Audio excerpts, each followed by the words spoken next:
Welcome to another journey into the gentle world of nature's healing gifts.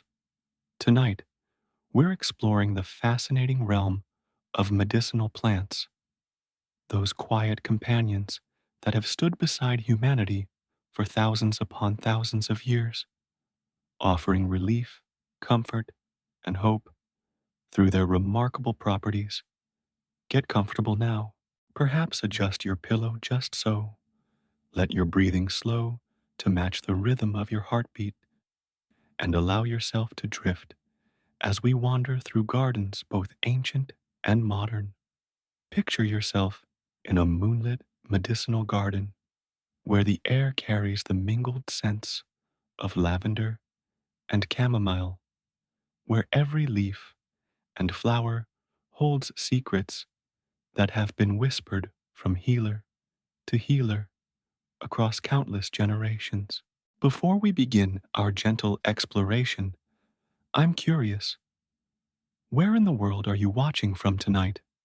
Whether you're tucked in under the northern lights, listening to tropical rain on your windows, nestled in a city apartment, or somewhere entirely different, I always love knowing where our community resides. Feel free to share in the comments where you call home.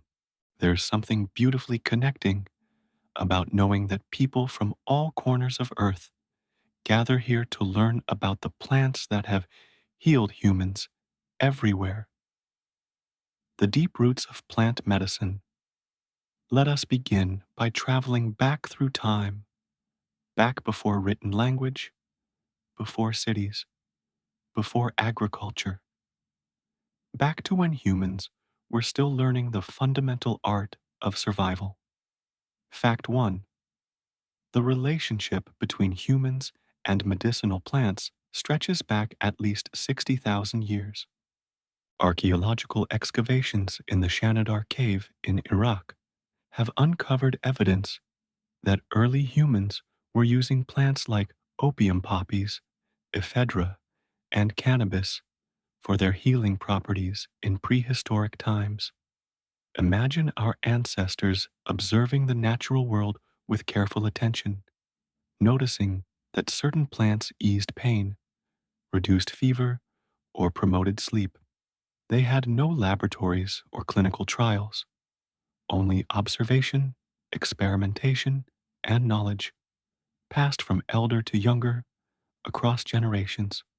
Each medicinal plant we know today represents countless hours of human attention, patient testing, and the gradual accumulation of wisdom about what works and what doesn't. Fact 2. The earliest written records of medicinal plant use come from ancient Sumeria, around 3000 BC, 5,000 years ago. Clay tablets from this Mesopotamian civilization describe hundreds of medicinal plants, including opium, carefully inscribed in cuneiform script. These weren't casual notes, but careful prescriptions passed from master healers to apprentices. Picture a Sumerian healer in the warm evening light, pressing a reed stylus into soft clay, recording doses and treatments. These tablets, baked hard by time and buried for millennia, tell us that even in humanity's earliest complex societies, plant medicine was sophisticated and essential. Fact 3. The Ebers, papyrus, an Egyptian medical document from approximately 1550 BC, describes over 850 plant medicines. This ancient text stretches over 110 pages and remains one of the most comprehensive medical documents ever discovered. It lists treatments for everything from crocodile bites to depression, from burns to digestive complaints. Each entry represents human suffering, relieved, lives saved, and comfort given. The ancient Egyptians understood that medicinal plants were more precious than gold because they could do something gold never could: heal the body and ease the mind. Fact 4. Plants synthesize hundreds of chemical compounds for defense against insects, fungi, herbivorous mammals, and even for communication with other plants. These same protective compounds often possess medicinal properties for humans. A substance that helps a plant kill bacteria on its leaves might help us fight bacterial infections. A bitter compound that deters deer might stimulate our digestive system. Plants are nature's original chemists, perfecting their molecular craft through millions of years of evolution. Fact 5. The Greek physician Dioscorides, serving in the Roman army around 60 AD, documented over 1,000 recipes using more than 600 medicinal plants in his work, De Materia Medica. This text remained the standard medical reference for 1,500 years, longer than most countries have existed.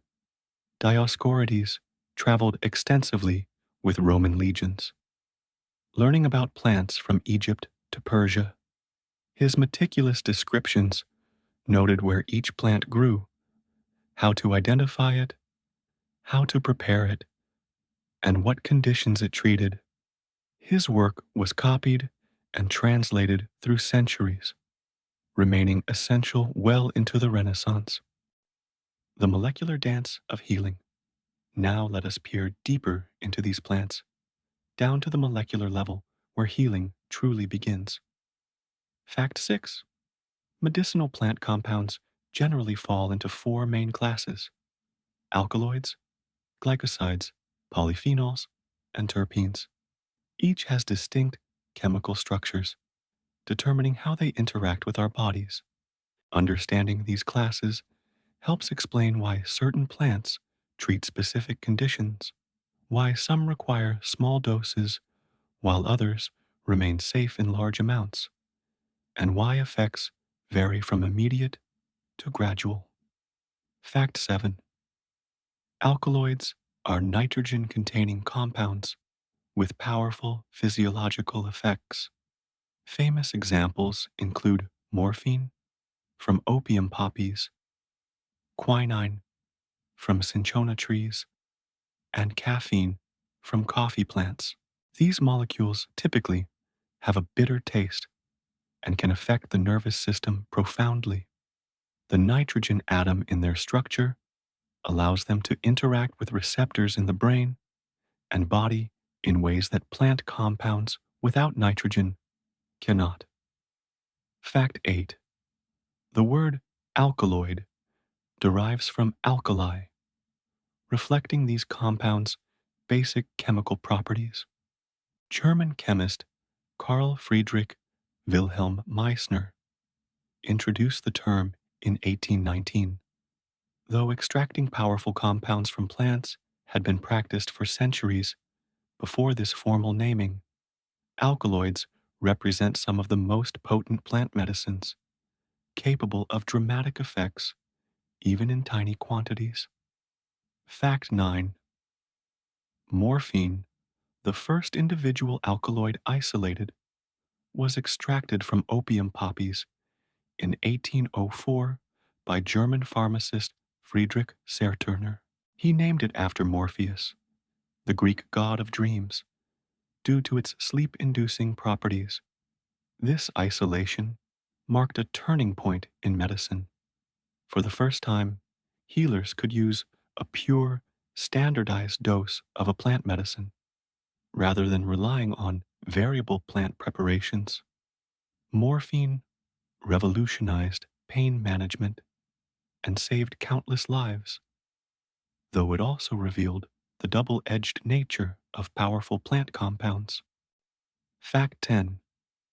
Terpenes and terpenoids are strongly aromatic compounds found in many medicinal plants. They are the primary components of essential oils and have been used in traditional medicine, aromatherapy, and perfumery for millennia. When you crush a lavender flower between your fingers or breathe in the scent of pine needles, you're experiencing terpenes. These compounds are built from 5 carbon building blocks that plants string together in various lengths and configurations, creating an extraordinary diversity of sense and therapeutic effects. Fact 11. Polyphenols are compounds with multiple phenol units and powerful antioxidant properties. They're found in high concentrations in many medicinal herbs and plant foods. Famous examples include curcuminoids in turmeric, catechins in green tea, and resveratrol in grape skins. These compounds can neutralize free radicals, unstable molecules that damage cells, helping protect against various diseases and the effects of aging. Fact 12. Plants produce secondary metabolites, compounds not directly involved in growth or reproduction, that often have medicinal value. These include phenolics, alkaloids, terpenes, saponins, and glycosides. While plants make these for their own survival, human bodies have learned to recognize and use these compounds therapeutically. It's a beautiful example of the interconnectedness of life on Earth. Plant chemistry and human biochemistry speaking the same molecular language despite our vast evolutionary distance. From ancient wisdom to modern medicine, the journey from traditional remedy to modern pharmaceutical is a story of respect, investigation, and translation across cultures and centuries. Fact 13. Approximately 40% of pharmaceutical products today draw from nature and traditional knowledge. This includes landmark drugs like aspirin, artemisinin for malaria, and vincristine and vinblastine for childhood cancers. Modern medicine hasn't replaced plant medicine. It has refined, concentrated, and in many cases, improved upon it while maintaining fundamental respect for the source material. Fact 14. Aspirin's development traces back over 3,500 years to when willow bark was used as a pain reliever by Sumerians and Egyptians.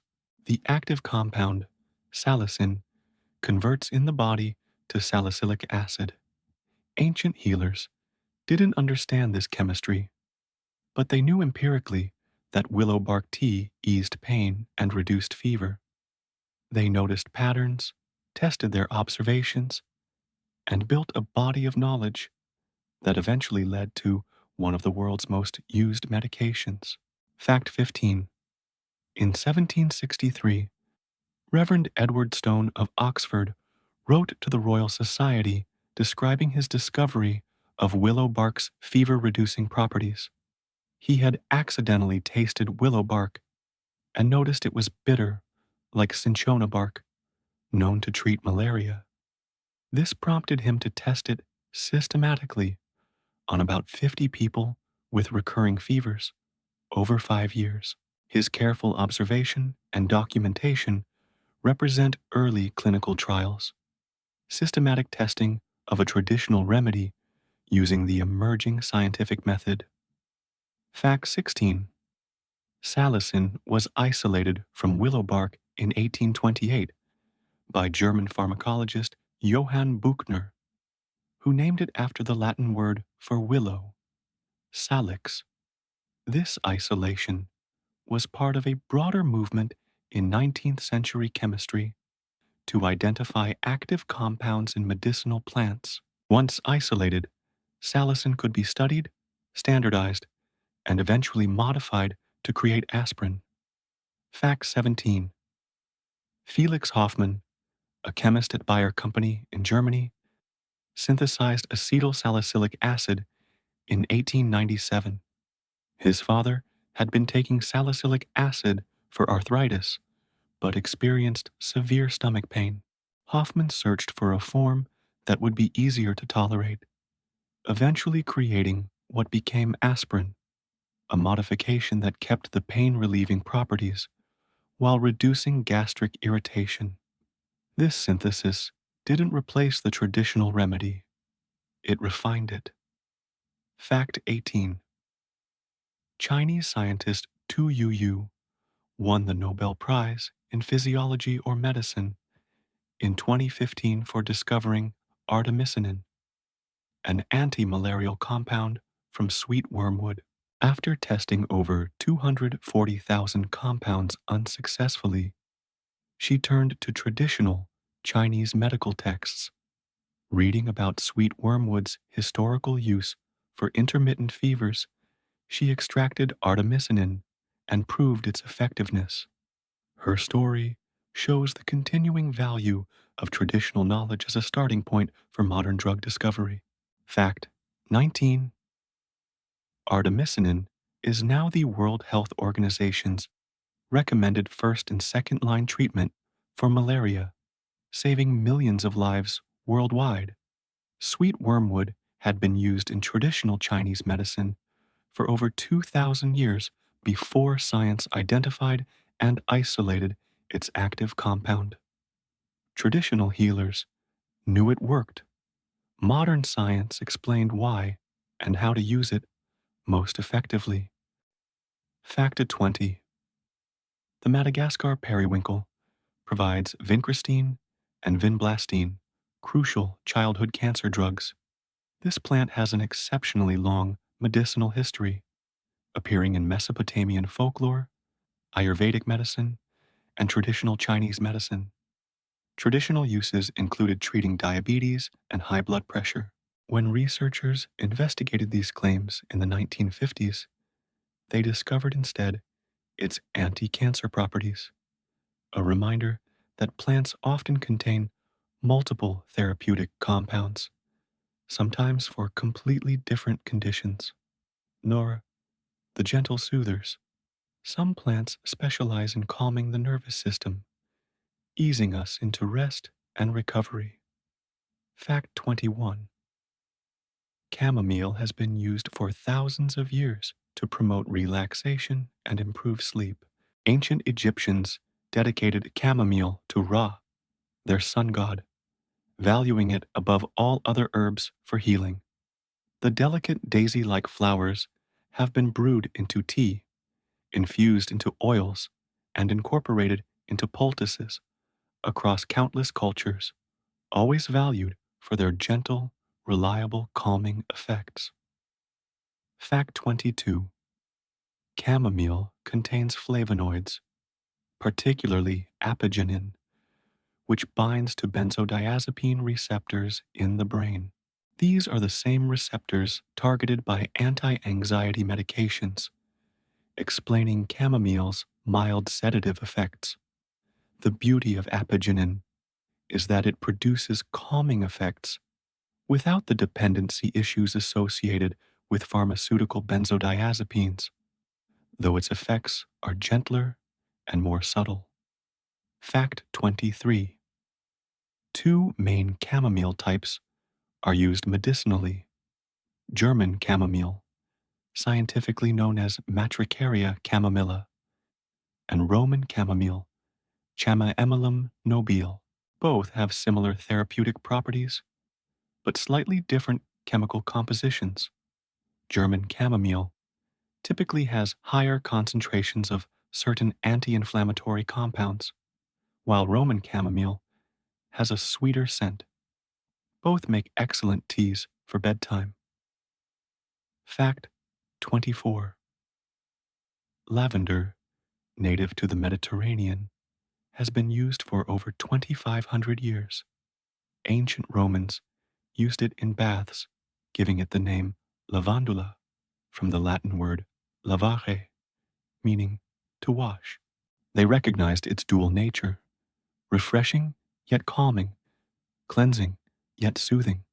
Lavender has been found in Egyptian tombs, mentioned in biblical texts, and cultivated in monastery gardens throughout medieval Europe. Fact 25. Research from 2019 demonstrates that lavender helps reduce anxiety, with studies showing oral consumption may be more effective than inhalation or topical application. However, simply breathing the lavender scent can lower heart rate and blood pressure, creating a physiological shift toward relaxation. The versatility of lavender, effective whether breathed, consumed, or applied to skin, makes it one of the most accessible calming herbs. Fact 26. Lavender essential oil contains over 100 compounds, with linalool and linaloyl acetate as primary active components. These compounds have sedative and anxiolytic properties, interacting with neurotransmitter systems that regulate mood and arousal. The complexity of lavender oil, with its dozens of therapeutic compounds working in concert, explains why synthetic recreations of lavender scent, while pleasant, don't produce the same calming effects as true lavender oil. Fact 27. Valerian root has served as a sleep aid for over 2,000 years. Greek physician Hippocrates described its uses, and later, Galen prescribed it for insomnia in the 2nd century AD. The root has a distinctive, earthy, somewhat unpleasant smell caused by compounds called valipatriates, but this hasn't diminished its popularity. People throughout history have been willing to tolerate the scent for valerian's reliable, sleep-promoting effects. Fact 28. Valerian increases gamma-aminobutyric acid, or GABA, levels in the brain. GABA is the primary inhibitory neurotransmitter, meaning it reduces neural activity, creating a calming effect. By preventing GABA breakdown and possibly increasing its production, valerian helps quiet an overactive mind, the kind that keeps us awake, replaying the day's events or worrying about tomorrow. Fact 29. Passion flower, native to the southeastern United States, was used by Native Americans as a sedative and to treat various ailments. Spanish explorers brought it to Europe in the 16th century, where it quickly became popular as a calming herb. The flower's intricate structure, with its radiating filaments and distinctive corona, was seen by Christian missionaries as symbolic of Christ's passion, hence the name. But long before this religious interpretation, indigenous peoples understood passion flowers' therapeutic value. Fact 30. Passion flowers' calming effects come from increasing GABA levels, similar to valerian. It also contains flavonoids and alkaloids that contribute to sedative properties. Some research suggests passion flower may be particularly effective for anxiety-related insomnia, the kind where your mind won't stop racing. Unlike some sleep aids that simply sedate, passion flower seems to specifically quiet anxious thoughts. Or the aromatic healers, plants rich in volatile oils, have been valued across cultures for their immediate, powerful effects. Fact 31. Peppermint has been used medicinally for thousands of years. Dried peppermint leaves have been found in ancient Egyptian pyramids dating to 1600 BC. The Greeks and Romans also valued peppermint, both medicinally and as a pleasant addition to foods and wine. Peppermint's characteristic cooling sensation and refreshing scent have made it popular across cultures and throughout history. Fact 32. Menthol, peppermint's primary active compound, creates a cooling sensation by activating cold-sensitive receptors in skin and mucous membranes. This isn't actual cooling. The temperature doesn't drop, but the sensation tricks the nervous system into perceiving coolness. Menthol makes up 30 to 50% of peppermint oil, giving it that characteristic refreshing quality that makes it useful for everything from headaches to upset stomachs. Fact 33. Peppermint oil relaxes gastrointestinal tract muscles, making it effective for treating irritable bowel syndrome. Studies show that enteric-coated peppermint oil capsules, designed to release in the intestines rather than the stomach, can significantly reduce abdominal pain and discomfort. This represents a beautiful bridge between traditional use and modern delivery systems. The active compound is ancient, but the technology to deliver it precisely where it's needed is contemporary. Fact 34. Rosemary, whose Latin name Rosmarinus officinalis means dew of the sea, has been used since ancient times to improve memory and concentration. Ancient Greeks wore rosemary garlands while studying, believing it enhanced mental function. Modern research suggests they were onto something. Compounds in rosemary may indeed support cognitive function and protect brain cells from oxidative damage. Fact 35. Rosemary contains carnosic acid and rosmarinic acid, powerful antioxidants that can cross the blood-brain barrier. Research suggests these compounds may help protect the brain from free radical damage, potentially reducing cognitive decline. The ancient association of rosemary with memory and remembrance wasn't just poetic, it was based on observed effects that we're now beginning to understand chemically. Fact 36. Lemon balm, Melissa officinalis, is a mint family member.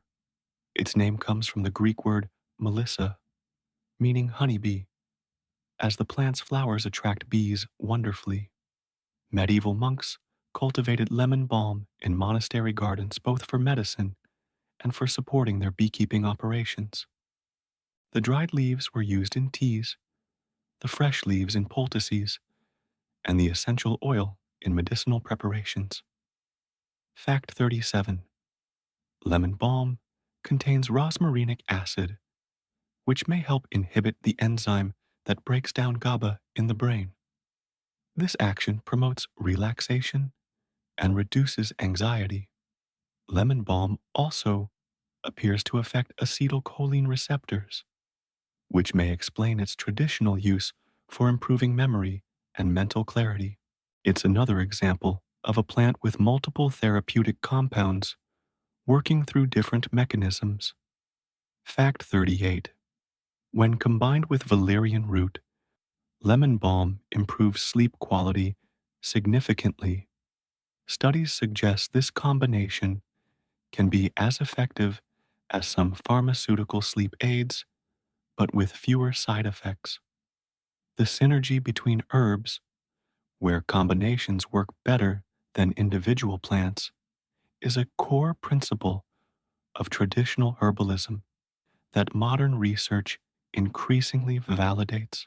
Brix, the golden root, turmeric, deserves special attention for its remarkable healing properties and long history of use. Fact 39. Turmeric has been used in traditional medicine for nearly 4,000 years. In Ayurvedic medicine, dating to 1900 to BC, it treated skin diseases, respiratory disorders, joint pain, and digestive issues. Traditional Chinese medicine also valued turmeric highly. Its distinctive golden color made it sacred in Hindu ceremonies, but its medicinal value made it essential in everyday healing. Fact 40. Curcumin, turmeric's active compound, comprises only 2 to 6% of the spice. Despite this small percentage, curcumin is responsible for most of turmeric's medicinal properties and its characteristic golden color. This means that using culinary turmeric provides some benefit, but concentrated curcumin extracts deliver much higher therapeutic doses. Fact 41. Curcumin is a potent anti-inflammatory agent inhibiting several molecules involved in inflammation, including cyclooxygenase 2. This is the same enzyme targeted by the pharmaceutical pain reliever celecoxib, explaining why curcumin can provide similar pain relief for conditions like arthritis. Unlike pharmaceutical anti-inflammatories, however, curcumin rarely causes the stomach irritation that those drugs can produce. Fact 42. Curcumin's poor bioavailability has been a challenge. The body doesn't easily absorb it. However, when combined with black pepper, specifically the compound piperine, curcumin absorption increases by as much as 2,000%.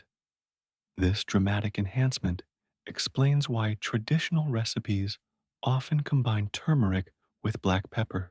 Ancient cooks didn't understand pharmacokinetics, but through experience, they learned which combinations worked best. Fact 43. A study from 2018 found that 90 milligrams of curcumin taken twice daily for 18 months helped improve memory performance in adults without dementia.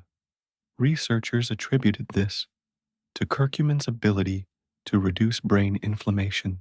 The study also found that participants taking curcumin had slightly better mood scores, suggesting benefits for both cognitive and emotional health. Fact 44. Beyond curcumin, turmeric contains over 200 distinct chemical compounds.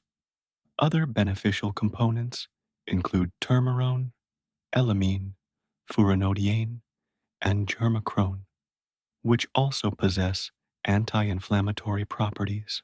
This chemical complexity means that whole turmeric may have effects that isolated curcumin doesn't fully replicate, another argument for using the whole plant alongside extracted compounds. Fact 45. In clinical trials, curcumin has shown promise, treating arthritis, ulcerative colitis, and depression. A 2016 study found people with ulcerative colitis who took 2 grams of curcumin daily with prescription medication were more likely to stay in remission than those taking medication alone. This suggests curcumin can work synergistically with conventional treatments, enhancing rather than replacing them. Defenders of immunity. Some plants have earned special recognition for supporting the immune system through illness. Fact 46. Echinacea, the purple coneflower, was the most popular remedy in the United States for managing infections during the early 20th century. Only the arrival of antibiotics after World War II eclipsed its use. Before antibiotics, echinacea tinctures and extracts were as common in American medicine cabinets as aspirin is today. Fact 47. At least 9 echinacea species exist, with Echinacea purpurea, Echinacea pallida, and Echinacea angustifolia most commonly used medicinally. The plants are native to eastern and central North America, growing wild in prairies and open woodlands. Native peoples used different species depending on their region, developing detailed knowledge of preparation methods and appropriate uses. Fact 48. Native Americans used Echinacea to treat snake bites, wounds, and infections. They considered it one of their most valuable medicinal plants, using the roots, leaves, and flowers in various preparations. Some tribes chewed the root to relieve toothache, while others used it topically for burns. When European settlers learned about Echinacea from indigenous peoples, it quickly became one of the most popular remedies in frontier medicine. Fact 49. Echinacea's active compounds include alkamides, caffeic acid derivatives, and polysaccharides. Alkamides are responsible for the characteristic tingling sensation in the mouth when taking echinacea. a traditional sign of quality. This tingling isn't just sensory, it indicates the presence of compounds that interact with the immune system. Traditional herbalists would taste echinacea preparations to ensure they contained sufficient alkamides. Fact 50. A 2024 study found echinacea has antiviral, anti-inflammatory, and immunomodulatory properties. While research on preventing or treating colds remains mixed, many studies show it may reduce cold duration and severity. The conflicting results in research may stem from using different Echinacea species, different plant parts, and different preparation methods, factors that significantly affect the final product's chemical composition. Fact 51. Elderberry, from the plant Sambucus nigra, has been used in folk medicine for centuries. Hippocrates called the elder tree his medicine chest due to its wide variety of uses. Different parts of the tree treat different conditions: flowers for fevers and inflammation, berries for colds and flu. Even the bark and leaves had uses, though they require careful preparation as they contain mildly toxic compounds when raw. Fact 52. Elderberries are rich in anthocyanins, the same compounds giving blueberries their dark color. These antioxidants have antiviral properties, particularly against influenza viruses. Research shows elderberry extract may reduce flu symptoms' duration and severity. Some studies suggest it works by preventing viral particles from attaching to and entering cells, essentially blocking infection at the earliest stage. Fact 53. Garlic has been used as both food and medicine for over 7,000 years. Ancient Egyptian papyri mention garlic 16 times, recommending it for headaches, throat disorders, and physical weakness. The pyramid builders received daily garlic rations, recognized as necessary for maintaining strength and health during grueling labor. Greek athletes ate garlic before Olympic competitions, believing it enhanced performance. Fact 54. Garlic contains allicin, a sulfur compound forming when garlic cloves are crushed or chopped. Allicin has antimicrobial properties and is responsible for garlic's characteristic odor. However, allicin is unstable, breaking down quickly into other sulfur compounds that also have therapeutic properties. This is why garlic's smell changes and mellows over time. The volatile compounds are transforming. Fact 55. Studies show aged garlic extract can help reduce blood pressure and cholesterol levels. Some research suggests it may reduce heart disease risk factors as effectively as some medications.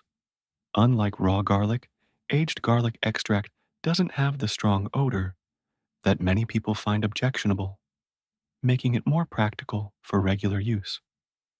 The aging process transforms allicin into stable, odorless compounds that still provide cardiovascular benefits.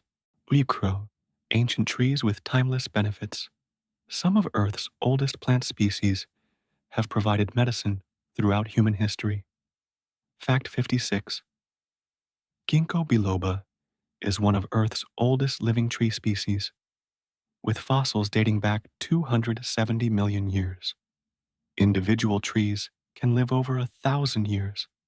Ginkgo survived the ice ages and even the atomic bombing of Hiroshima. Several trees near ground zero survived and still grow today, testament to their remarkable resilience. Ginkgo is sometimes called a living fossil because it has no close living relatives. Its family dominated forests millions of years ago. Fact 57. Ginkgo has been used in traditional Chinese medicine for thousands of years. Seeds were used for respiratory problems and bladder issues, while leaves were used for cognitive function. The distinctive fan shaped leaves have become symbolic of longevity and resilience. Buddhist monks planted ginkgo trees around temples, both for their beauty and their medicinal value. Fact 58. Ginkgo's active compounds include flavonoids and terpenoids acting as antioxidants. These compounds may improve blood flow to the brain, though more research is needed to fully understand ginkgo's effects.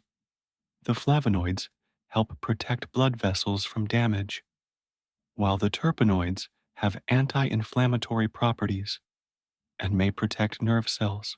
Together, these compounds create multiple pathways through which ginkgo might support brain health. Fact 59. A review from 2021 suggests ginkgo biloba, combined with other treatments, may help with dementia symptoms. However, researchers emphasize more comprehensive studies are needed. The challenge with ginkgo research is that studies have used different extracts, different doses, and different patient populations, making it difficult to draw firm conclusions. What's clear is that ginkgo is well tolerated, making it reasonable to try under medical supervision even while we await more definitive research. Fact 60. Hawthorn, from the Crataegus genus, has been used in traditional medicine for over 2,000 years. Ancient Greeks and Romans used it for heart conditions, and this use continues in herbal medicine today. The bright red berries and white spring blossoms made hawthorn easy to identify, and its consistent effectiveness for cardiovascular complaints earned it a permanent place in the herbalist's repertoire. Fact 61. Hawthorn contains numerous flavonoids and oligomeric proanthocyanidins. These compounds help dilate blood vessels, improve blood flow, and protect against free radical damage.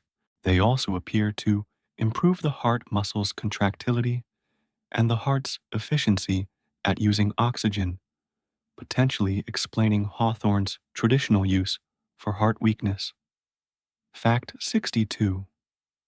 Clinical studies show hawthorn extract can improve symptoms in people with mild to moderate heart failure. It may increase exercise tolerance and reduce shortness of breath and fatigue. While not a replacement for conventional heart failure medications, hawthorn can complement them, often allowing lower doses of pharmaceutical drugs while maintaining effectiveness. This complementary approach represents an ideal integration of traditional and modern medicine. The remarkable aloe. This succulent plant has served humanity for millennia, earning special recognition. Fact 63. Aloe vera has been used medicinally for at least 6,000 years. Ancient Egyptians called it the plant of immortality, and both Cleopatra and Nefertiti used it in their beauty regimens. Aloe appears in ancient texts from multiple cultures: Egyptian, Greek, Roman, Indian, and Chinese, all recognizing its healing properties. The plant's ability to store water in its leaves, surviving harsh conditions, made it a symbol of resilience and healing. Fact 64. The clear gel inside aloe vera leaves contains over 75 potentially active compounds, including vitamins, minerals, enzymes, sugars, lignin, saponins, salicylic acids, and amino acids. This chemical complexity explains aloe's multiple uses. Different compounds contribute to different effects. Some provide cooling and soothing, others promote healing. Still others have antimicrobial properties. Fact 65. Aloe contains polysaccharides, particularly asamanin, which can stimulate the immune system and promote wound healing. These long-chain sugars have anti-inflammatory and antimicrobial properties. Asamanin appears to stimulate macrophages, immune cells that fight infection and clean up damaged tissue, explaining why aloe has traditionally been used for wounds and infections. Fact 66. While aloe vera is commonly used topically for burns and skin conditions, studies on its effectiveness show mixed results. However, many people report that its cooling sensation provides comfort during recovery from minor burns. Even if the healing benefits are debated, the symptomatic relief is real. Sometimes feeling better is its own kind of healing. Fact 67. Aloe latex, a yellow substance found just under the plant's skin, contains compounds called anthraquinones. These have strong laxative effects, but can cause cramping and should be used cautiously, if at all. This reminds us that medicinal plants can have both helpful and harmful properties, depending on which parts are used and in what quantity. Traditional knowledge often includes sophisticated understanding of these distinctions, knowing, for example, to use only the clear inner gel and avoid the yellow latex layer for most applications. Number 2, the spice that soothes. Ginger, that warming, pungent root, has earned its place in medicine cabinets worldwide. Fact 68. Ginger has been used in traditional medicine for over 5,000 years. It originated in Southeast Asia, but spread throughout the ancient world along spice trade routes. Its warming quality made it valued in northern climates, while its ability to settle digestion made it essential for long sea voyages. Roman soldiers carried ginger, and it was among the first spices introduced to Europe from Asia. Fact 69.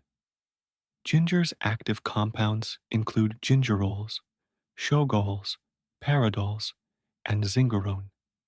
Fresh ginger contains more gingerols, while dried ginger contains more shogols, which are even more potent anti-inflammatory agents. This explains why fresh and dried ginger have slightly different effects and why traditional preparations specify one or the other, depending on the condition being treated. Fact 70. Ginger has been extensively researched for treating nausea. Studies show it can effectively reduce nausea and vomiting in pregnant women, chemotherapy patients, and people experiencing motion sickness. Its mechanism isn't entirely understood, but ginger appears to work on the digestive tract rather than the brain's nausea centers, making it different from pharmaceutical anti-nausea medications. Fact 71. Ginger's anti-inflammatory effects come from inhibiting production of inflammatory compounds like prostaglandins and leukotrienes. Some studies suggest it may be as effective as nonsteroidal anti-inflammatory drugs for certain pain types. Unlike those drugs, however, ginger rarely causes stomach irritation. In fact, it's traditionally used to soothe digestive distress, not cause it. Fact 72. Galangal, a close ginger relative, has been used in traditional Asian medicine for centuries. It contains compounds similar to ginger, but with some unique therapeutic properties, particularly in Southeast Asian traditional medicine. Thai and Indonesian traditional healers use galangal for conditions ranging from arthritis to respiratory infections. While less studied than ginger, galangal shows similar anti-inflammatory and antimicrobial properties in preliminary research. Powerful plants with careful uses. Some medicinal plants are so potent they require special respect and understanding. Fact 73. The foxglove plant, Digitalis purpurea, contains cardiac glycosides. While the plant itself is highly toxic, purified compounds from it treat heart failure and irregular heartbeats. Foxglove beautifully illustrates a crucial principle. The difference between poison and medicine is often simply the dose. What kills in large amounts can heal in tiny, carefully measured quantities. Fact 74. William Withering, an English physician, first documented foxglove's medical uses in 1785. He learned about it from a traditional herbal remedy used by an elderly woman in Shropshire, England. This humble healer knew foxglove could help with dropsy, fluid retention caused by heart failure. Withering tested it systematically, determining appropriate doses and writing detailed case studies. His work exemplifies ideal collaboration between traditional knowledge and scientific investigation. Fact 75. Cinchona bark from trees native to South America contains quinine. For centuries, this was the only effective treatment for malaria. Indigenous peoples of Peru used it long before European colonizers learned of its properties. The Quechua people had sophisticated knowledge of which cinchona species were most effective, how to harvest the bark sustainably, and how to prepare it properly. Fact 76. The name quinine comes from the Quechua word quina, meaning bark of barks, a title of respect for this life-saving medicine. Spanish colonizers learned about it from indigenous healers and brought it to Europe in the 17th century, where it immediately revolutionized malaria treatment. For hundreds of years, quinine was the only defense against this devastating disease, protecting explorers, soldiers, and millions of ordinary people living in malaria-endemic regions. Fact 77. St. John's wort, Hypericum perforatum, has been used since ancient Greek times. Greek physician Dioscorides documented its use around the 1st century AD. It was named after St. John the Baptist because it typically blooms around St. John's Day, June 24th. Medieval Christians believed it had protective properties against evil spirits, but its real power lay in its effects on mood and emotional well-being. Fact 78. St. John's wort contains hypericin and hyperforin, compounds affecting neurotransmitter levels in the brain. Studies show it can be effective for mild to moderate depression, performing similarly to some pharmaceutical antidepressants in clinical trials. However, it can interact with many medications, including birth control pills, blood thinners, and some cancer drugs, so professional guidance is essential before using it. Fact 79. Milk thistle has been used for over 2,000 years to treat liver conditions. Roman scholar Pliny the Elder wrote about its use for carrying off bile, and it remains popular in herbal medicine today. The plant's spiny leaves have white markings that legend says came from the Virgin Mary's milk, hence the name, though its medicinal reputation rests on observation, not mythology. Fact 80. Milk thistle's active compound is silymarin, a mixture of flavonolignans.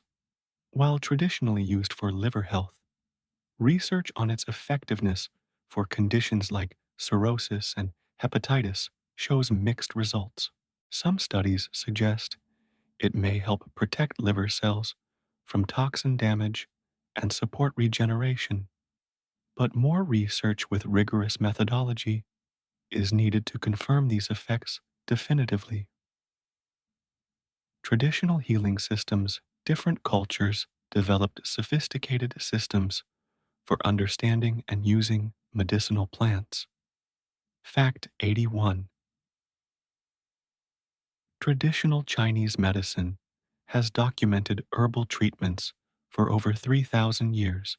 The Shenong Bencao Jing, compiled during the Han Dynasty, is one of the oldest pharmacopoeias in existence.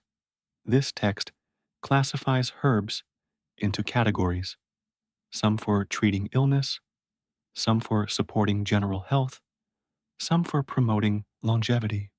This classification system reflects a sophisticated understanding that different plants work in different ways and at different timescales. Fact 82. Ayurveda, traditional medicine of India, has been practiced for over 3,000 years. The term comes from Sanskrit words meaning life and knowledge, reflecting its holistic approach to health.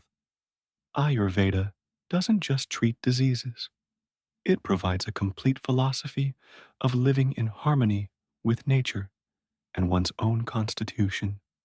Plants are prescribed not just for their chemical effects, but also for their energetic properties, whether they heat or cool, dry or moisten, ground or uplift. Fact 83. In Ayurveda, the Charaka Samhita, written around 700 BC, documented uses of more than 300 medicinal plants. Many of these plants are still used in modern herbal medicine. The text provides detailed information on plant identification, harvesting times, preparation methods, and therapeutic applications. This ancient wisdom continues to guide herbalists today. Fact 84. Traditional Arabic medicine, flourishing during the Islamic Golden Age, preserved and expanded upon Greek, Roman, Persian, and Indian medical knowledge. Physicians like Avicenna wrote comprehensive medical texts influencing medicine for centuries. Islamic scholars translated ancient texts, conducted their own experiments, and added knowledge gained from the vast Islamic world stretching from Spain to India, creating a truly global medical system. Fact 85. Avicenna's Canon of Medicine, completed in 1025 AD, was an early pharmacopoeia, introducing the concept of clinical trials. It remained a medical authority in Europe until the 17th century. The canon organized all known medical knowledge of its time, including detailed descriptions of hundreds of medicinal plants, their properties, and their uses. Medical students in Europe memorized passages from it for hundreds of years. Fact 86. Medieval European monasteries played a crucial role in preserving medical knowledge. Monks cultivated medicinal gardens and copied ancient texts, maintaining the use of approximately 16 key medicinal plants. Monasteries were islands of learning during dark times, where knowledge of Latin allowed monks to read and preserve ancient medical texts that might otherwise have been lost. Fact 87. Hildegard of Bingen, a 12th century Benedictine abbess, wrote extensively about medicinal plants in her work Causae et Curae. Her writings combined spiritual and medical knowledge, documenting uses of numerous herbs. Hildegard was remarkable for her time, a woman whose medical writings were respected and consulted. Her holistic approach, combining physical, emotional, and spiritual health, resonates with modern integrative medicine. Plants for specific conditions. Some plants have earned particular recognition for treating specific ailments. Fact 88. Calendula, also known as pot marigold, has been used topically for wound healing for centuries. It contains triterpenoid compounds with anti-inflammatory and antimicrobial properties. The bright orange flowers were traditionally harvested, dried, and infused in oil or made into salves for cuts, burns, and skin irritations. Fact 89. Research shows calendula can help speed wound healing and reduce inflammation. Its antiseptic properties make it useful for treating minor cuts, burns, and skin irritations. Modern studies validate traditional use, showing calendula extracts can promote tissue regeneration and reduce bacterial colonization in wounds. Fact 90.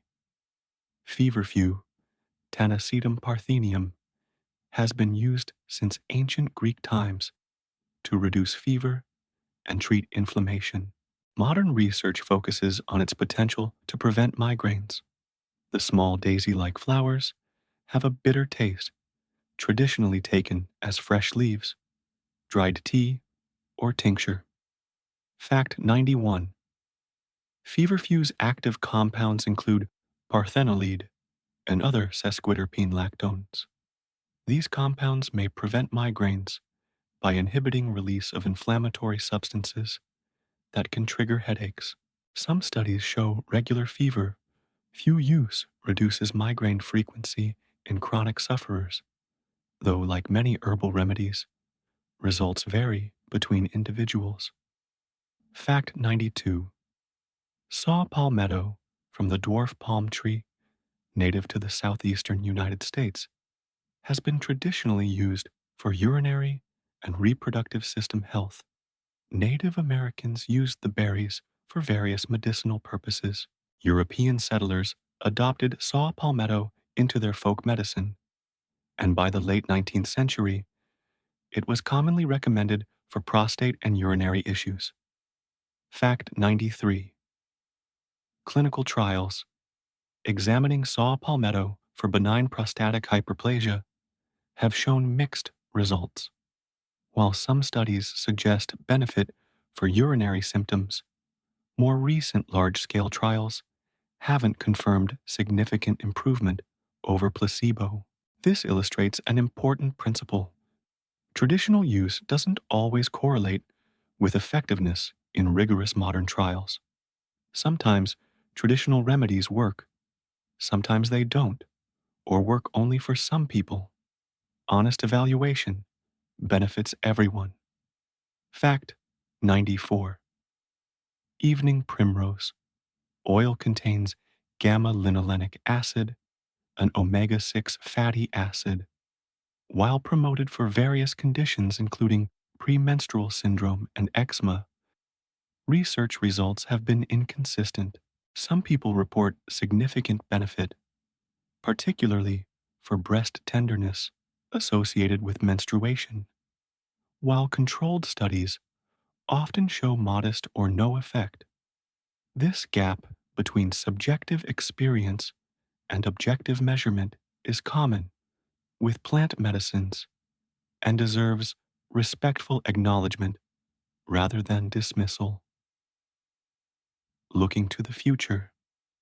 As we move forward, the relationship between humanity and medicinal plants continues to evolve. Fact 95. Approximately 80% of the world's population still relies on traditional herbal medicine for primary health care.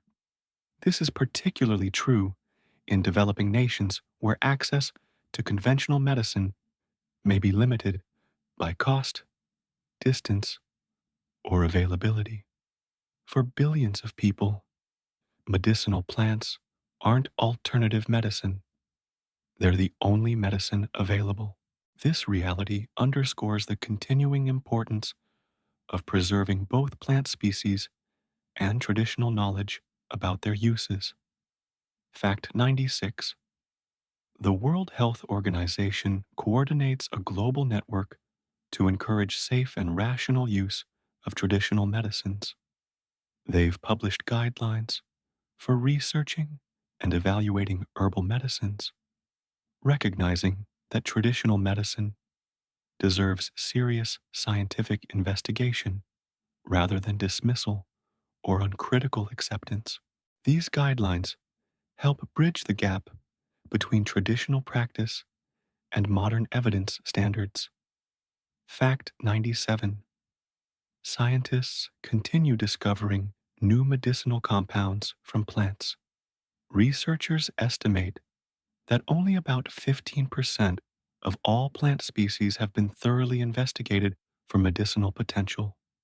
Given that there are roughly 300,000 plant species on Earth, this means the vast majority remain unexplored from a pharmacological perspective. The forests, meadows, and wetlands of Earth likely hold treatments for diseases we can't yet cure if we preserve them. Fact 98. Climate change and habitat destruction pose serious threats to medicinal plants worldwide. Many species used in traditional medicine are now endangered due to overharvesting and environmental changes. When we lose plant species to extinction, we lose not just their beauty or ecological roles, but potential medicines, cures that might have saved lives, remedies that could have eased suffering. Extinction is permanent loss, and we don't even know what we're losing. Fact 99. Sustainable cultivation practices and conservation efforts are crucial for ensuring medicinal plant availability for future generations. This includes protecting wild habitats and developing cultivation methods that maintain plant quality. Some medicinal compounds vary in concentration depending on growing conditions, soil quality, and even harvest timing. Sustainable practices must balance human needs with ecological preservation while maintaining therapeutic quality. Fact 100. Integration of traditional plant medicine, knowledge with modern scientific research continues yielding important discoveries. This collaborative approach respects ancient wisdom while applying rigorous scientific methods to understand and validate traditional uses. The best path forward honors both traditional healers' experiential knowledge and modern scientists' analytical tools. When indigenous knowledge holders work as equal partners with research scientists, when ancient wisdom and contemporary methodology meet with mutual respect, that's when truly groundbreaking discoveries happen. Briasar, closing reflections. As we drift toward the end of our exploration through the green world of healing plants, take a moment to appreciate the remarkable relationship between humanity and the botanical kingdom. For as long as we've existed as a species, plants have sustained us, not just with food and shelter, but with healing, with comfort in times of pain, with hope when illness struck. Think about how profound this connection is. Ancient peoples, watching carefully, noticing patterns, testing plants often at great personal risk, built up bodies of knowledge that we still use today. They had no understanding of molecules, no ability to isolate compounds, no knowledge of how cells work or what causes disease. Yet through careful observation and systematic testing, they identified plants that genuinely help. The story of medicinal plants is really a story about observation, patience, courage, and respect. It's about healers who cared enough to remember what worked and pass that knowledge forward. It's about modern scientists humble enough to study traditional remedies rather than dismissing them. It's about the plants themselves, these remarkable organisms that create complex chemistry without laboratories, that have evolved compounds serving their own survival, which happen to heal us. Consider the layers of meaning in a simple cup of chamomile tea. The flowers were probably gathered in late summer when their essential oils peak. Someone, perhaps a long time ago, first tried steeping these delicate flowers in hot water and found the resulting drink calming. That knowledge passed through countless generations. Modern scientists identified apigenin and other flavonoids, explained how they interact with brain receptors, validated what traditional healers always knew, and now you drink that same tea, benefiting from thousands of years of accumulated wisdom. This is the magic of medicinal plants. They connect us to our ancestors, to other cultures, to the living earth itself. Every time we use a plant medicinally, we participate in an ancient tradition. We're doing what humans have always done, seeking help from our green neighbors, finding comfort in what the earth provides. As you settle into sleep tonight, perhaps you'll feel that connection more deeply. Maybe there's chamomile tea cooling on your nightstand, lavender sachet near your pillow, or simply the knowledge that these green allies exist, working their quiet chemistry, offering their gifts. Whether we call it folk medicine or pharmacognosy, whether we use crude plant preparations or refined extracts, we're all participating in the same ancient dance between humanity and the healing green world. Before you drift off completely, I want to thank you for joining me on this gentle journey through the world of medicinal plants. If you enjoyed learning about these botanical wonders, please consider subscribing to the channel and giving this video a like. Your support helps me continue creating these peaceful explorations of the natural world, these quiet investigations into the science that helps us understand and appreciate the living earth. Remember, every plant we've discussed tonight, from the humble chamomile to the powerful foxglove, from ancient ginkgo to warming ginger, represents millions of years of evolution, centuries of human observation, and the ongoing collaboration between people and plants that defines our species' story. We are, all of us, part of this green world, connected to it in ways both practical and profound. Sleep well tonight, knowing that you're part of an ancient tradition stretching back to the very beginning of human consciousness. Dream peacefully, cradled in the knowledge that the earth provides what we need if we're patient enough to observe, humble enough to learn, and wise enough to preserve. And remember, the same plants that helped our ancestors sleep peacefully in their caves and huts are still here, still offering their gentle gifts, still weaving their healing chemistry in the soft darkness. Until next time, rest deeply, dream sweetly, and know that you are connected to something vast and ancient and beautiful, the living, healing, ever-giving green world. Good night. We're up to the sacred plants of indigenous traditions.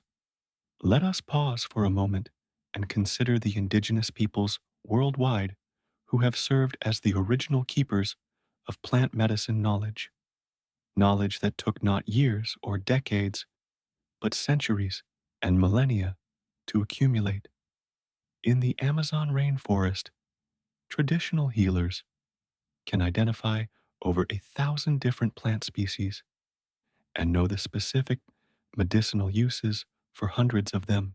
They know which plants heal wounds, which reduce fever, which calm the spirit. This knowledge wasn't written in books. It was embedded in stories, in songs, in apprenticeships that lasted decades. When an indigenous elder dies without passing on their knowledge, humanity loses a library that can never be replaced. Native American peoples developed extensive knowledge of North American medicinal plants. They used willow bark for pain long before aspirin, echinacea for infections centuries before antibiotics, black cohosh for women's health issues, golden seal for inflammation. When European settlers arrived, many would have perished without this indigenous plant knowledge. The irony of subsequently displacing and destroying indigenous cultures while adopting their medicines is one history must reckon with. In Australia, Aboriginal peoples used tea tree for its antiseptic properties thousands of years before modern research confirmed its antimicrobial effects. They used eucalyptus for respiratory complaints, kakadu plum for vitamin C, and countless other plants in a medical system as sophisticated as any developed elsewhere, adapted perfectly to Australia's unique flora. The point isn't just to catalog uses, but to acknowledge that medicinal plant knowledge represents one of humanity's greatest collective achievements, and it was built primarily by people whose cultures are often dismissed or forgotten.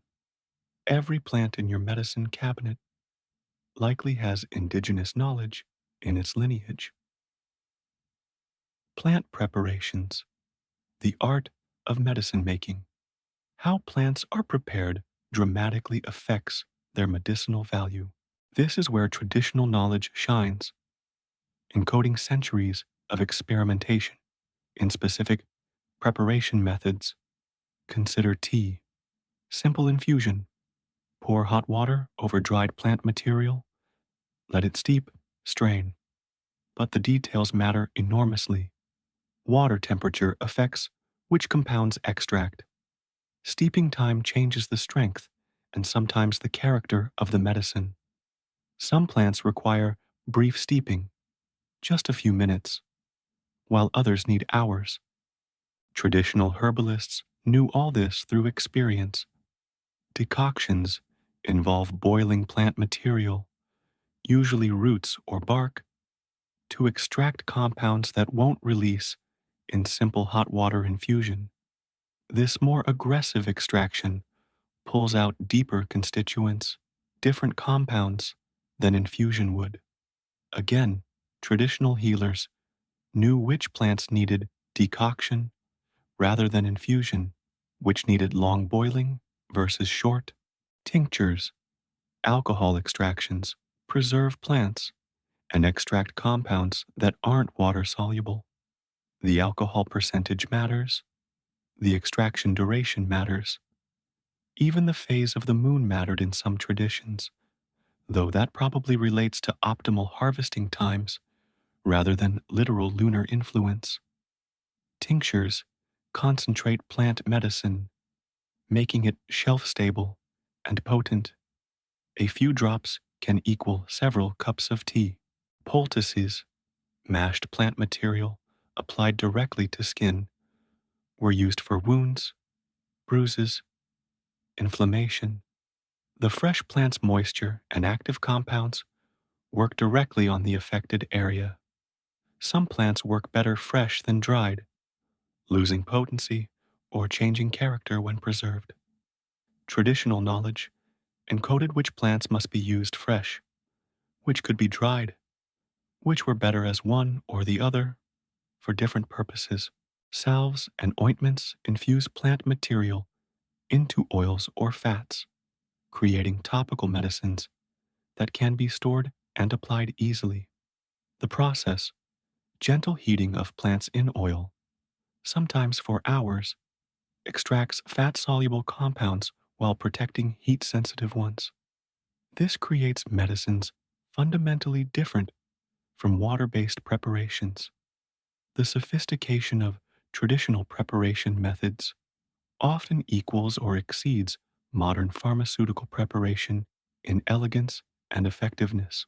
Modern medicine has learned much from traditional methods, sometimes simply applying traditional techniques to newly discovered plants, sometimes modernizing ancient methods while respecting their fundamental wisdom. Ro, the role of dose between poison and panacea. One of the most important principles in plant medicine, one that traditional healers understood intimately, is that dose determines the difference between medicine and poison. Take foxglove, which we mentioned earlier. In large amounts, it's deadly, causing fatal heart rhythm disturbances. In tiny, carefully measured amounts, it saves lives by strengthening weak hearts. This isn't unusual. Many powerful medicines sit on this knife's edge. The ancient Swiss physician Paracelsus said, "The dose makes the poison." And he was absolutely right. Traditional herbalists learned appropriate doses through careful observation and, sadly, sometimes through tragic errors. They learned which plants could be taken freely. Chamomile, for instance, has a very wide therapeutic window, meaning the gap between helpful dose and harmful dose is large. But they also learned which plants demanded precise dosing. Plants like aconite, belladonna, or foxglove, where the margin between help and harm is frighteningly narrow. This is one reason modern pharmaceuticals extract and purify plant compounds, not to improve on nature, but to enable precise dosing. When you take a standardized extract containing a known amount of active compound, you can be confident you're getting therapeutic levels without approaching toxic ones. With whole plants, compound concentrations vary based on growing conditions, harvest timing, storage, and preparation. Standardization offers safety and consistency. However, this comes with a trade-off. Whole plants contain multiple compounds that may work synergistically. Isolating one compound might enhance consistency, but lose beneficial interactions between different plant chemicals. This is why herbalists often prefer whole plant preparations while acknowledging the value of standardized extracts for serious conditions requiring precise dosing. The lesson for anyone working with medicinal plants: respect them. Start with small amounts. Recognize that natural doesn't mean safe. Some of nature's most powerful poisons come from plants. The difference between a healing plant and a harmful one is often simply how much you take, how you prepare it, and whether it's appropriate for your specific situation. Brother, the science behind plant synergy. Modern research is beginning to validate something traditional healers always knew. Plants contain multiple active compounds that work better together than any would alone. This phenomenon is called synergy, and it's one of the most fascinating aspects of plant medicine. Take St. John's wort, which contains at least 10 potentially active compounds. For years, researchers tried to determine which single compound caused its antidepressant effects. They eventually realized that no single compound fully explained its action. The various compounds work together, each contributing different effects that combine into the overall therapeutic impact.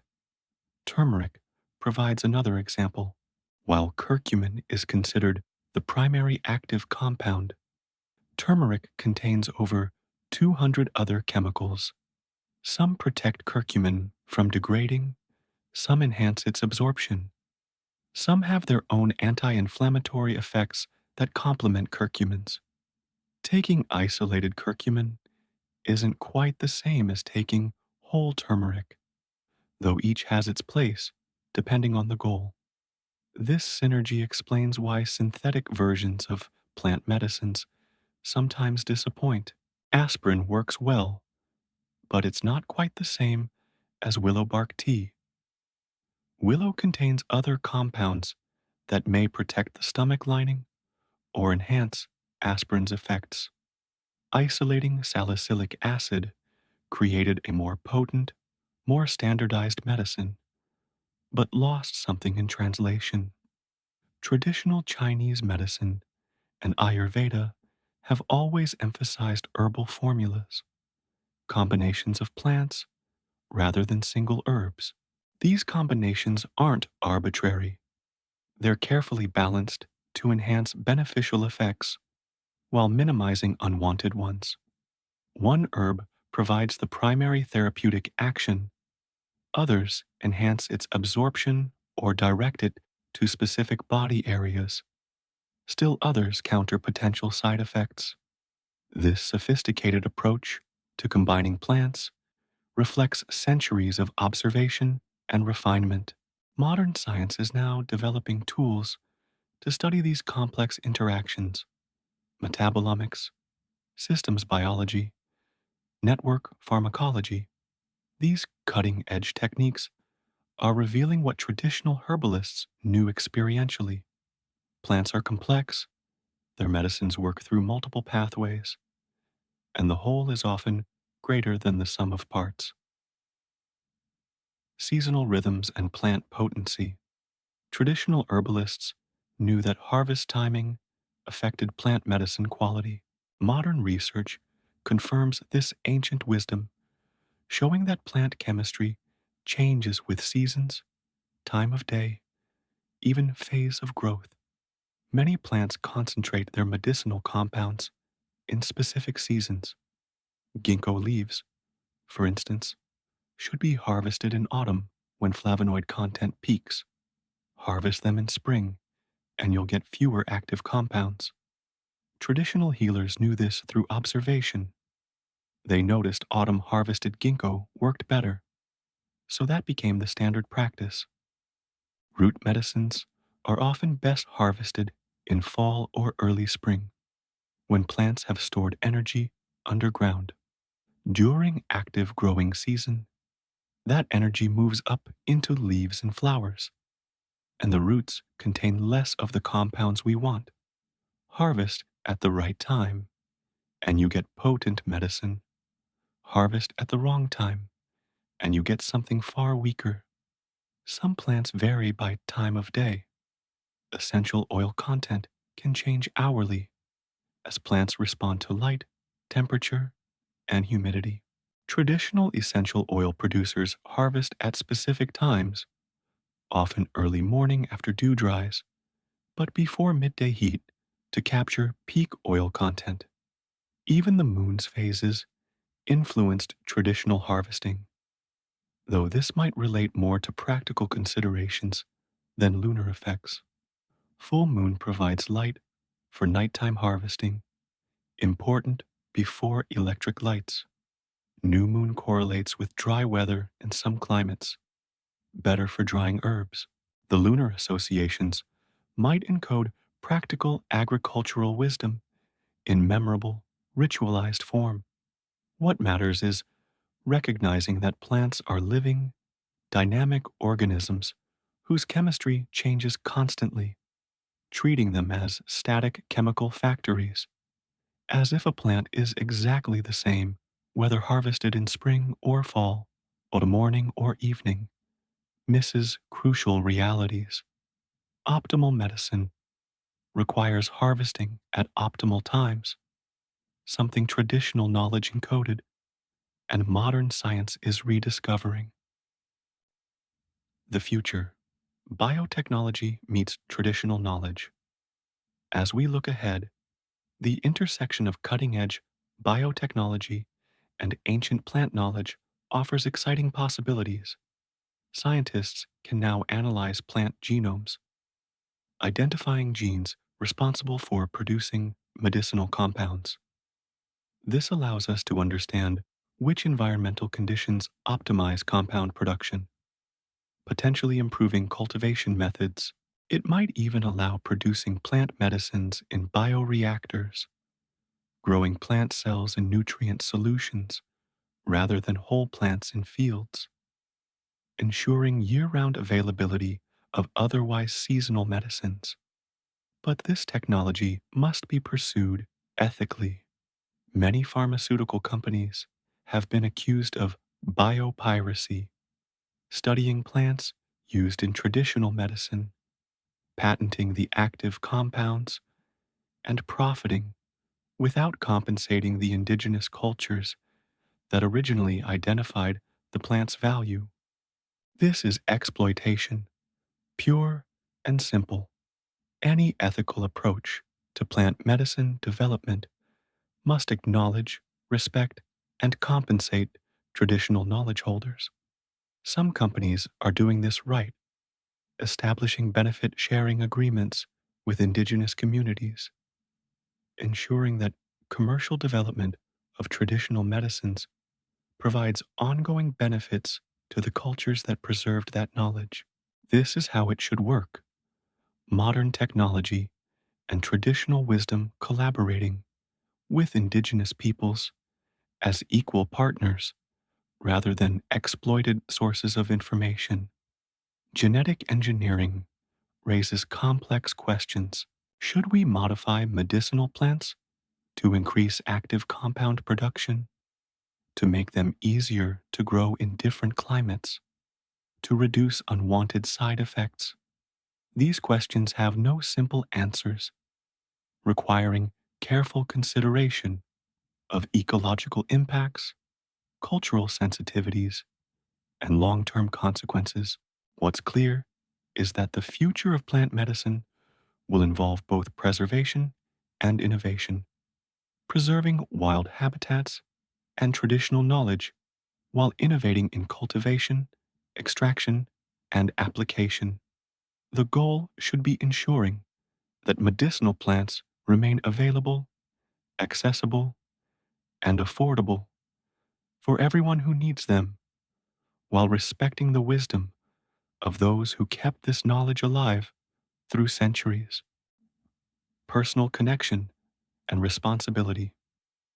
As we near the end of our journey tonight, let's consider what role medicinal plants might play in your own life. Perhaps you already use plant medicines: that ginger tea for upset stomach, chamomile for sleep, garlic for colds. These are ancestral medicines, connecting you to countless generations who used these same plants for these same purposes. There's something profound in that continuity, in knowing that your great great grandmother might have reached for the same remedy you're using tonight. Maybe you're curious about exploring plant medicine more deeply. If so, start slowly, start safely, and start with research. Read reputable sources, consult knowledgeable herbalists, understand that individual responses vary. What works wonderfully for one person might not work for another, or might even cause problems. Plant medicine requires the same respect and caution as any medicine. Consider growing some medicinal plants yourself. Even a small garden can provide chamomile, lavender, peppermint, lemon balm, useful medicines that are also beautiful, fragrant additions to any space. Growing your own connects you more intimately to plant medicine, helps you understand how plants change through seasons, gives you control over how they're grown and what they're exposed to. Support sustainable and ethical herb companies. If you buy prepared medicines, look for companies that use organic growing methods, that provide fair wages to farmers, that protect wild plant populations rather than contributing to overharvesting. Your purchasing choices affect which practices thrive. Learn about medicinal plants native to your area. Every region has its healing plants, and learning to identify and use local medicines connects you to place in a special way. It's also practical. Local plants are adapted to local conditions and often address health issues common in your climate. Most importantly, approach plant medicine with respect. Respect for the plants themselves, for the traditional knowledge that identified their uses, for the complexity of their chemistry, and for your own body's responses. Plants are powerful allies in maintaining health, but they're not magic panaceas or risk-free alternatives to medical care. They're tools, valuable tools, that work best when used wisely as part of a comprehensive approach to wellness. Final thoughts as you drift to sleep. We've covered so much ground tonight, from ancient clay tablets to modern clinical trials, from Arctic willow bark to tropical turmeric, from molecular chemistry to indigenous wisdom. Through it all, a single thread runs: the remarkable relationship between humanity and the plant kingdom. These aren't just chemicals in pretty packages. These are living beings that have evolved alongside us, that have shaped our history, that continue healing us daily. Every aspirin tablet traces back to willow trees. Every cancer drug from the Madagascar periwinkle represents a plant that evolved on an island, developing unique chemistry that happens to fight human cancer. The whole story of medicinal plants is a story of beneficial coincidence. Plant chemicals evolved for plants' purposes that happen to help us too. Or perhaps it's not coincidence. Perhaps it reflects something deeper: the fundamental interconnectedness of all life on Earth, the shared biochemistry that links every living thing, the way that solutions evolved by one organism can benefit entirely different organisms. Plants and humans are distant cousins, separated by a billion years of evolution. Yet our biochemistry remains similar enough that plant molecules can interact with human cells in beneficial ways. That's profound when you think about it. As you drift to sleep tonight, you might reflect on how many times plants have helped you: the chamomile that eased you into sleep, the ginger that settled an upset stomach, the aloe that soothed a burn, the garlic that fought off a cold. These aren't abstract medicines. They're personal helpers, green allies that have been there for you in moments of need, and they're not going anywhere. Plants have been healing humans since before we were fully human, and they'll be here healing our descendants long after we're gone. The green world is patient, generous, resilient. It asks little of us, mainly just that we respect it, preserve it, and remember where our medicines come from. So sleep peacefully tonight, cradled in the knowledge that you're connected to something vast and beautiful. Dream of gardens where every plant is medicine, of forests where trees have healed countless generations, of fields where flowers concentrate sunlight into healing chemistry. Know that you're part of this story, this ancient dance between humanity and the healing green world. Thank you for spending this time with me, exploring the science and history of medicinal plants. If this peaceful journey into botanical wisdom brought you comfort or knowledge, please subscribe to Sleepy Nature Facts and like this video. Your support allows me to continue creating these gentle explorations into the natural world's wonders. Until we meet again, rest deeply, dream sweetly, and remember, you are never alone. You are part of the living earth, connected to every plant that grows, heir to thousands of years of healing wisdom, surrounded by green allies waiting to help when you need them. Good night, dear friend. May your dreams be filled with gardens, your sleep be deep and restoring, and your tomorrow be bright with health and hope. Sleep well